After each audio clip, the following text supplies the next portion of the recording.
The डिबेटमध्ये आपले स्वागत आहे. आज आपण एका अशा विषयावर बोलणार आहोत ज्याची सुरुवात करण्यासाठी तुम्ही जरा अशी कल्पना करा की मौर्य साम्राज्याचा सर्वात क्रूर आणि रक्तपिपासू राजपुत्र एका बंडाचा बिमोड करायला उज्जैनला पोहोचतो. हां. आणि त्याच्या नुसत्या नावानं लोक थरथर कापत आहेत. अगदी बरोबर.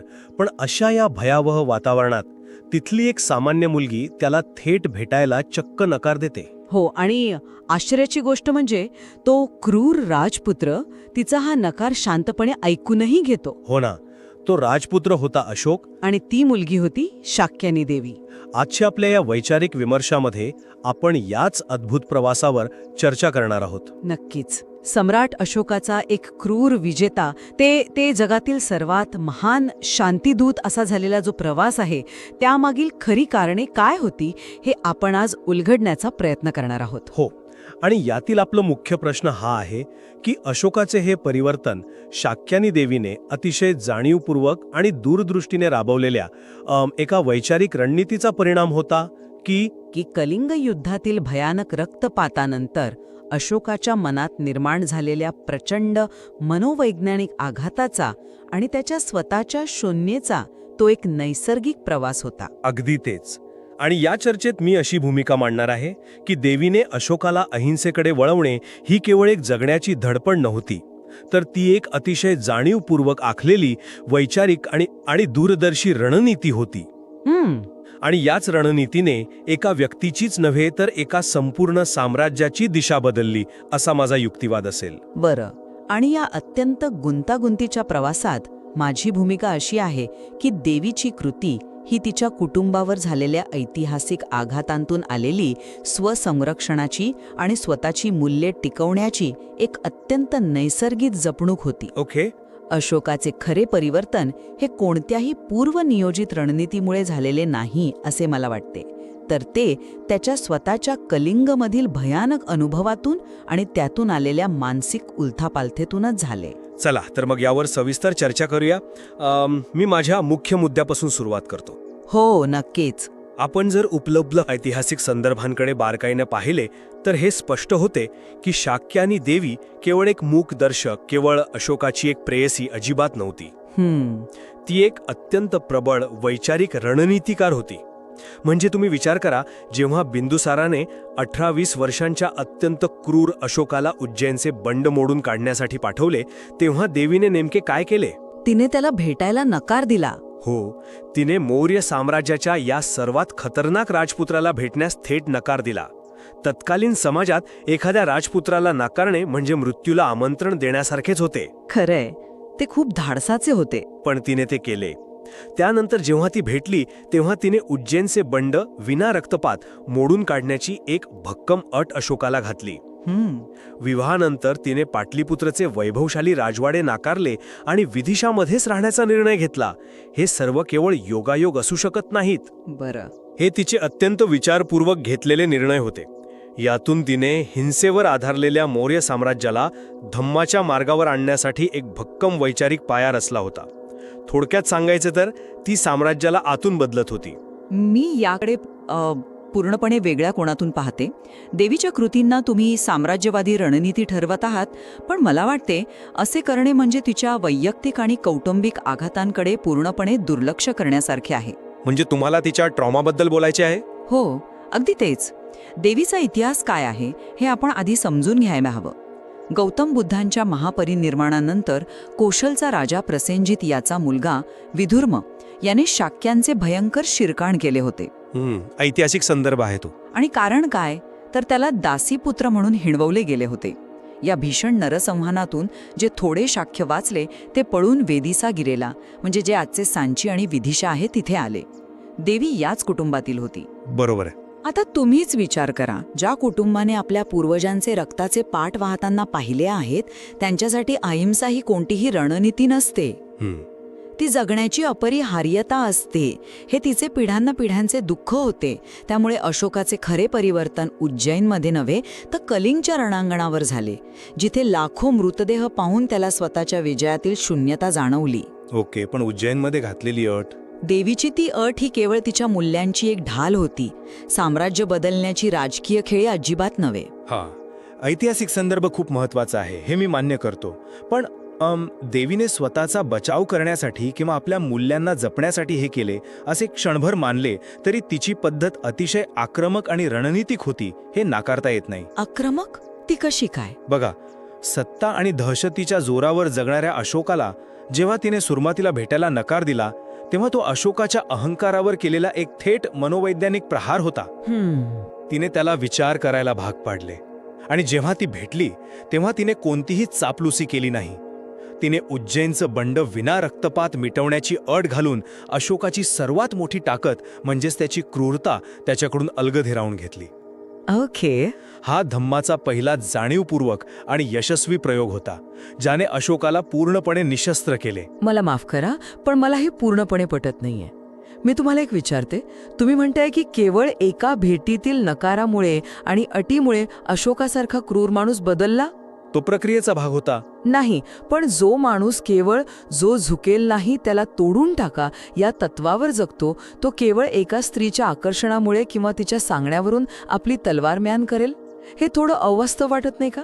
मग तुमच्या मते काय घडलं असावं? ऐतिहासिक संदर्भात एक अत्यंत महत्त्वाची घटना आहे, ज्याकडे आपण कदाचित दुर्लक्ष करत आहोत. अशोकाने ही अट खरोखरच वैचारिक बदलामुळे मानली की तो परिस्थितीनुरूप आलेला असहाय्यपणा होता?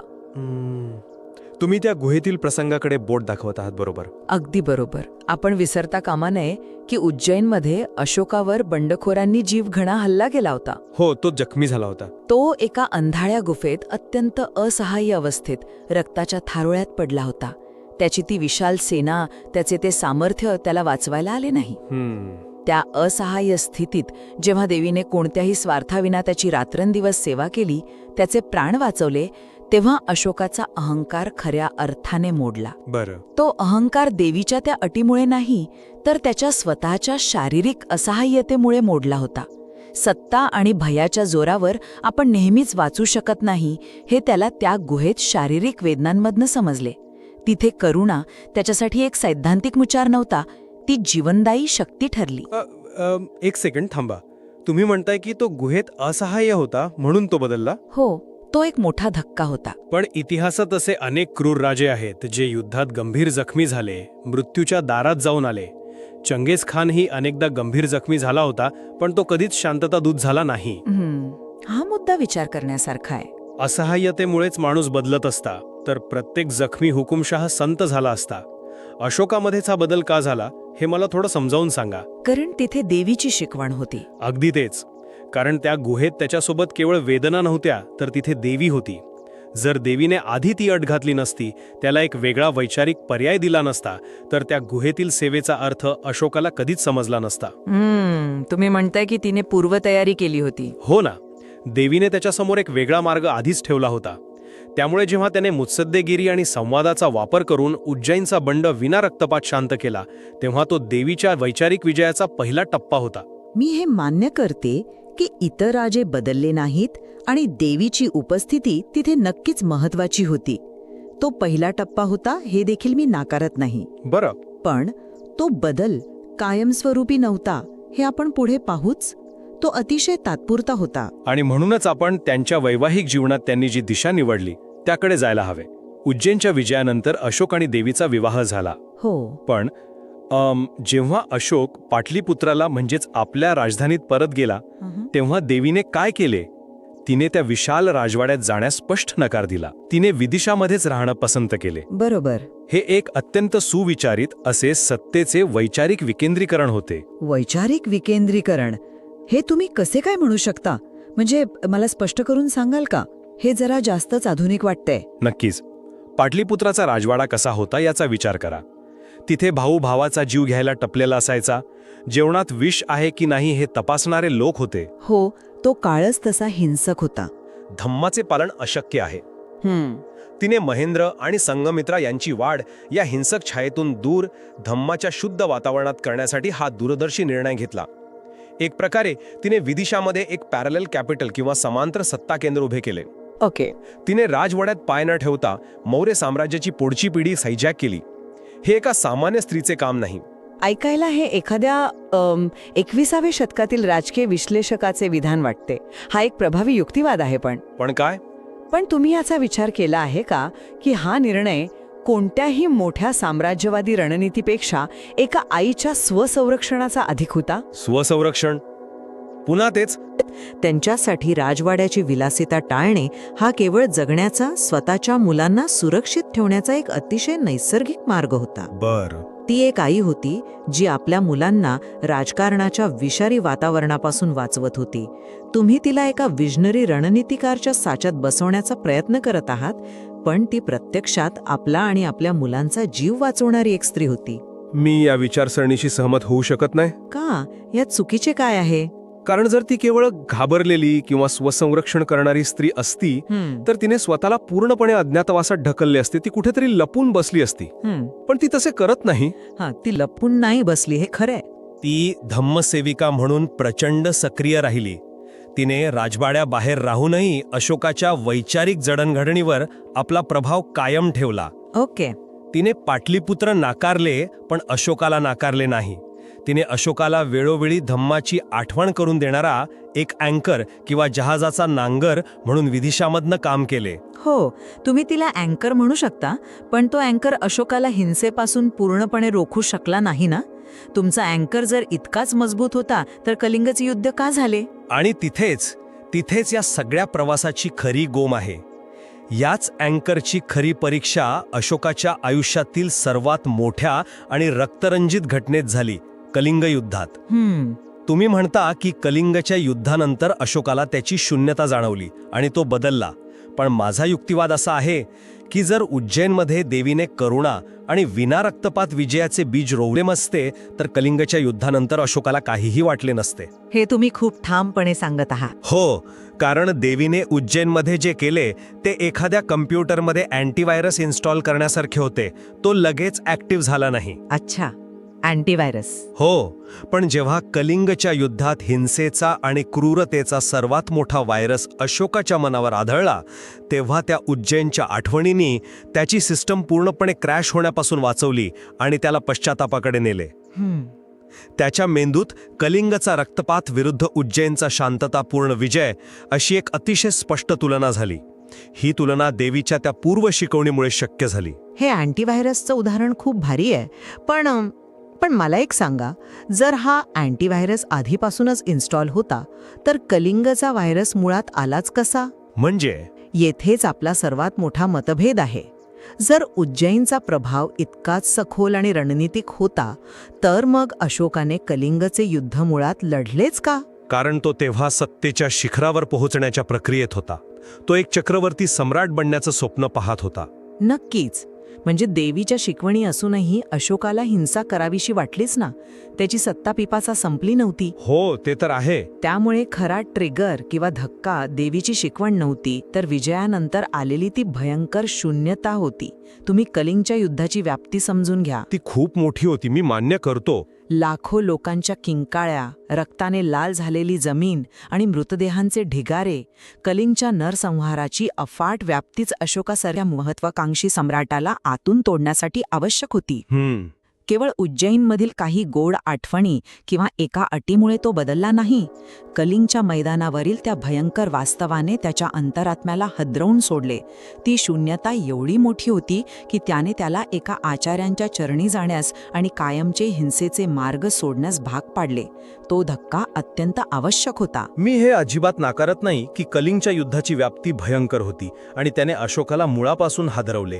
कलिंगचा नरसंहार अमानुष होता. अगदी. पण माझा मुद्दा असा आहे की जर देवीने आधी मशागत केली नसती तर तो धक्का केवळ एक विजयी आनंद म्हणूनही पाहिला जाऊ शकला असता. विजयी आनंद? हो ना.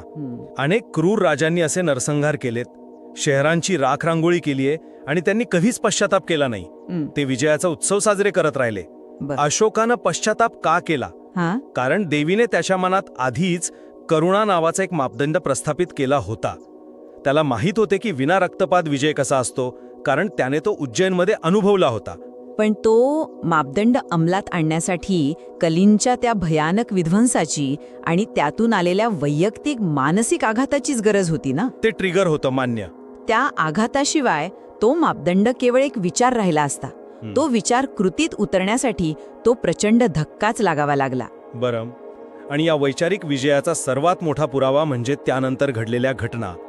कलिंगनंतर या दोन भिन्न विचारधारांचा संगम जगात कसा प्रतिबिंबित झाला हे पाहणे खरोखरच औत्सुक्याचे. वेंद्र आणि संघमित्रा यांच्याबद्दल बोलत आहात का? हो, देवीने स्वतःच्या मुलांना महेंद्र आणि संघमित्रा यांना श्रीलंकेत धम्मप्रसारासाठी पाठवण्याचा कठोर निर्णय घेतला. तुम्ही मगाशी म्हणाला होतात की ती एक आई होती जी स्वसंरक्षण करत होती. हो, मी तसं म्हणाले होते. पण मला सांगा, एका आईसाठी आपल्या मुलांना अडोरही देशात समुद्रपार पाठवणे, जिथून ते कदाचित कधीच परत येणार नाहीत, हा विचारच अंगावर काटा आणणारा आहे. अरे बापरे, हा निर्णय कोणत्याही सामान्य स्वसंरक्षण करणाऱ्या घाबरलेल्या स्त्रीचा असूच शकत नाही. हे एक मोठं पाऊल होतं. हा एका महान विजनरी विचारधारेचा पुरावा आहे, जिने मातृत्वाच्या वैयक्तिक मोहावर मात केली. आणि केवळ हेच नाही, तर जेव्हा अशोकाने तिच्या सन्मानार्थ काही बांधायचे ठरवले, तेव्हा त्याने जगातील इतर राजांसारखा एखादा भव्य राजवाडा बांधला नाही. त्याने स्तूप उभारला. हो, त्याने वेदिसागिरीमध्ये म्हणजेच आजच्या सांचीत एक स्तूप उभारला. सांचीचा स्तूप हा देवीच्या वैचारिक विजयाचा सर्वोच्च क्षण आहे. महेंद्र आणि संघमित्राला श्रीलंकेत पाठवणे हा एक महान त्याग होता, हे मी नक्कीच मान्य करते. तो दक्षिण आशियाचा सांस्कृतिक इतिहासातील एक मैलाचा दगड आहे. नक्कीच. पण सांचीच्या स्तूपाचे जे तुम्ही विश्लेषण करत आहात, त्याला मी थोडा वेगळा संदर्भ देईन. सांचीचा स्तूप हा केवळ देवीचा विजय नाही, मग तो कशाचा प्रतीक आहे? राजवाडा हा अहंकार आणि सत्तेचे प्रतीक असतो, जो काळाच्या ओघात खंडर होतो, मातीत मिसळतो. तर स्तूप हा नश्वरता, करुणा आणि बुद्धांच्या विचारांचे दगडात कोरलेले प्रतीक आहे. हा स्तूप अशोकाने स्वतःच्या आयुष्यात मिळवलेल्या आकलनाचे प्रतीक आहे. आकलनाचे प्रतीक. अशोकाने आपल्यातील हिंसक प्रवृत्तीला संपवून जो बोध मिळवला, त्याचे ते स्मारक आहे. हा केवळ एका व्यक्तीचा दुसऱ्यावर झालेला विजय नसून आत्यंतिक क्रूरता आणि असीम करुणा यांच्या संयोगातून निर्माण झालेला एक जागतिक वारसा आहे. हा विचार खूपच सुंदर आहे. देवीची प्रेरणा नक्कीच होती, पण अशोकाने तो धर्म स्वतःच्या आतून भिनवला होता. तो त्याचा स्वतःचा मानसिक आणि आध्यात्मिक प्रवास होता, ज्यासाठी त्याला स्वतःला कलिंगच्या त्या अग्निदिव्यातून जावे लागले. तसं पाहिलं तर ही चर्चा खरोखरच खूप विचार करायला लावणारी आहे आणि अनेक कंगोरे उलगडणारी आहे. आपण या दोन्ही बाजूंचा विचार केला तर एक गोष्ट स्पष्ट होते की एका बाजूला देवीची अढळ वैचारिक निष्ठा होती, जिने एका क्रूर साम्राज्यवादासमोर न झुकता आपले मूल्य जपले आणि एका समांतर विचारधारेचा पाया रचला. हो. आणि दुसऱ्या बाजूला अशोकाची स्वतःच्या हिंसक कृतींतून आलेली ती खोल आणि प्रगल्भ आत्मजाणीव होती, जिने त्याला संपूर्ण जगाचा शांतिदूत बनवले. अगदी बरोबर. आणि आपले यावर नक्कीच एकमत आहे की देवीच्या शांत, ठाम विचारधारेविना जगाला करुणा शिकवणारा अशोक मिळणे कठीण होते.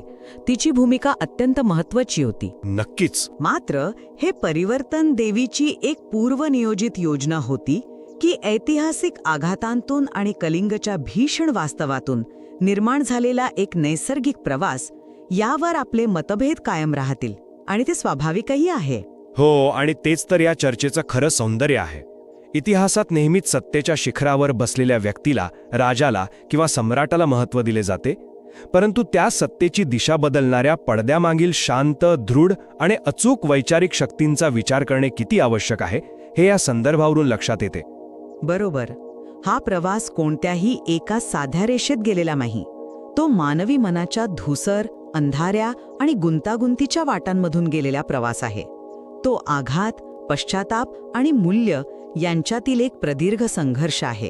तिथे कोणाची एकच बाजू पूर्णपणे बरोबर असू शकत नाही. अगदी खरंय. आणि म्हणूनच सम्राट अशोक आणि शाक्यानी देवी यांच्या या ऐतिहासिक प्रवासात आणखी बरेच काही शोधण्यासारखं आहे. एक हिंसक राजा आणि एक शांत विचारधारा यांचा हा संगम केवळ इतिहासाची पाने बदलून गेला नाही, तर त्याने मानवतेला करुणेचा एक नवा अर्थ दिला. नक्कीच. आता आम्ही हा प्रश्न तुमच्यावर सोडतो. इतिहासाला वळण देणारी खरी शक्ती कशात असते? एका पूर्वनियोजित वैचारिक संघर्षात की मानवी मनाला हादरून सोडणाऱ्या एका भयानक शून्यावस्थेत? द डिबेटमध्ये सहभागी झाल्याबद्दल धन्यवाद.